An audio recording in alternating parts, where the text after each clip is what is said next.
Hi అండి, ఎలా ఉన్నారు? నేను మీ కేదాని. Welcome to Keda's kitchen channel. ఈరోజు నేను వీడియోలో వింటర్ స్పెషల్ రెసిపీగా కర్రీ లీఫ్ రైస్ని చూపించబోతున్నాను. నో ఆనియన్ నో గార్లిక్తో చేసినటువంటి ఈ రెసిపీని ఎలా అనేది నేను వీడియోలో చూపించబోతున్నానండి. దానికోసం ముందుగా ఒక కప్పు కరివేపాకును ఇలా కడిగి శుభ్రంగా డ్రై అయిన తర్వాత మిక్సీ జార్లో వేసుకొని పౌడర్ చేసుకుంటున్నాను. సో ఇప్పుడు నేను మొత్తం పౌడర్ చేసుకున్నాను కదా, పక్కన పెట్టుకుంటున్నాను. 3 టేబుల్ స్పూన్ ఆయిల్ని ప్యాన్లో వేసుకున్నాను. 1 టీ స్పూన్ అంతా జీలకర్ర వేసుకుంటున్నాను. 3 టేబుల్ స్పూను వేరుశనగ గుళ్ళు వేసుకున్నాను. 2 ఎండుమిర్చి వేసుకుంటున్నానండి. 1 టీ స్పూన్ అంతా ఆవాలు వేసుకొని ఇలా రోస్ట్ చేసుకుంటున్నాను. ఇవి చిటిపట్టలాడిన తర్వాత 2 టేబుల్ స్పూన్ జీడిపప్పు వేసి ఇలా వేయించుకుంటున్నాను. ఆ తర్వాత 2 గ్రీన్ చిల్లీని ఇలా కట్ చేసి వేసుకుంటున్నాను. కరివేపాకు 1 రెమ్మ వేసుకున్నాను. 1/2 స్పూను పసుపు, రుచికి సరిపడా సాల్ట్ వేసుకొని ఇలా ఫ్రై చేసుకుంటున్నాను.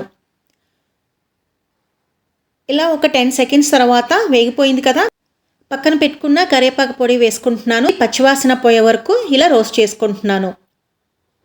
ఆ తర్వాత ఉడికించిన అన్నాన్ని 3 కప్స్ వేసుకుంటున్నానండి. నేను 3 కప్స్ అయితే సరిపోతుంది. ఇలా బాగా మిక్స్ చేసుకుంటున్నానండి. ఆ తర్వాత ఒక నిమ్మ చెక్కని ఇలా పిండుకుంటున్నాను. ఒక్కసారి ఇలా కలుపుకుంటున్నానండి నేను. ఈ కరివేపాకు రైసు హెల్త్కి చాలా మంచిదండి. అంతేకాదు హెయిర్ గ్రోత్ అవడానికి కూడా చాలా వరకు ఉపయోగపడుతుంది ఫ్రెండ్స్. కరివేపాకులో చాలా ఔషధ గుణాలు ఉన్నాయి కదా, ఆరోగ్యానికి చాలా మంచిది కాబట్టి నేను కరివేపాకుతో ఇలా రైస్ అనేది చేయడం జరిగింది. సో ఇది చాలా టేస్ట్గా ఉంటుంది ఫ్రెండ్స్. లంచ్ బాక్స్ రెసిపీ కూడా సూపర్గా ఉంటుంది.